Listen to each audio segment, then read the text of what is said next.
คุณยายขึ้นบนนี้4 แมวน้อง9 5 แมวคุณยายกระโดดลงแดดกำลังดีเลยค่ะอุ่นแดดอุ่น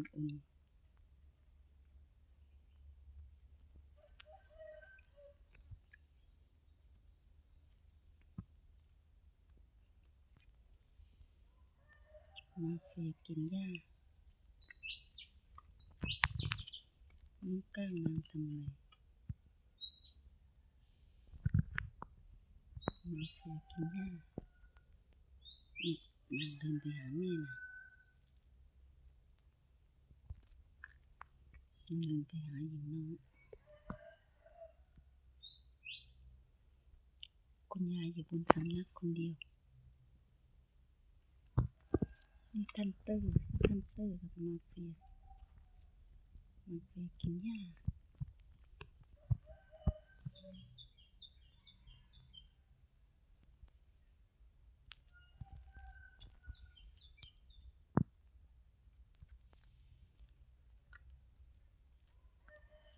มาเฟียท่านเตอร์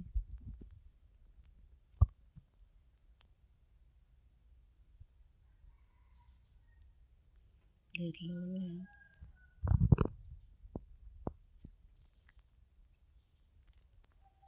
ไปหญิงน้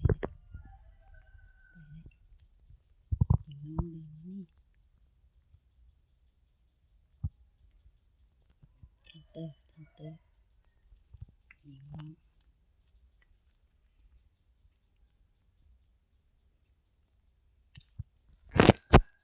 หญิงเฟียนางเดินไปนี่เมื่อวานจะได้หญ้าตรงนี้พอดีฝนตกหนักเมื่อวาน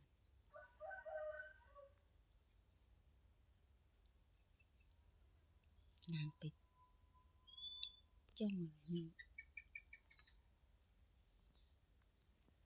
แม่นางก็เดินมาจ้อง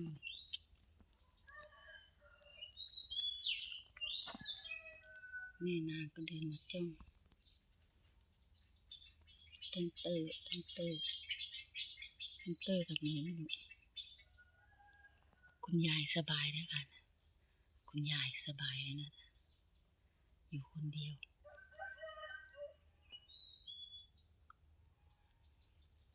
ยิงน้องขึ้นไปหาคุณยาย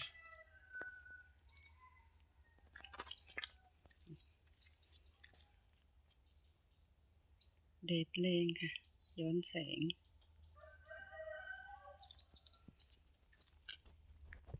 มาตั้งตื้อ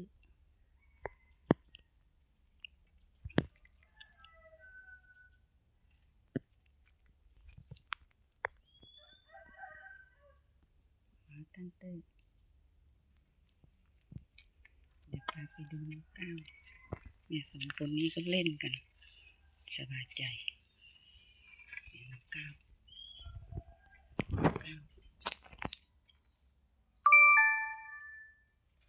นางอยู่คนเดียว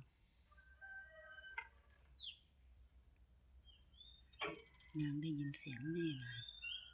นางนั่งดูนางได้ยินเสียงนางอยากรู้ว่าเสียงอะไร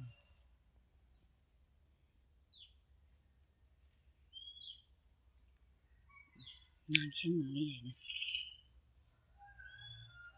ส่วนแม่นางก็ดูทำหน้าทำตากลิ้งส่วนนางก็ชะเง้ออยู่นั่นแหละ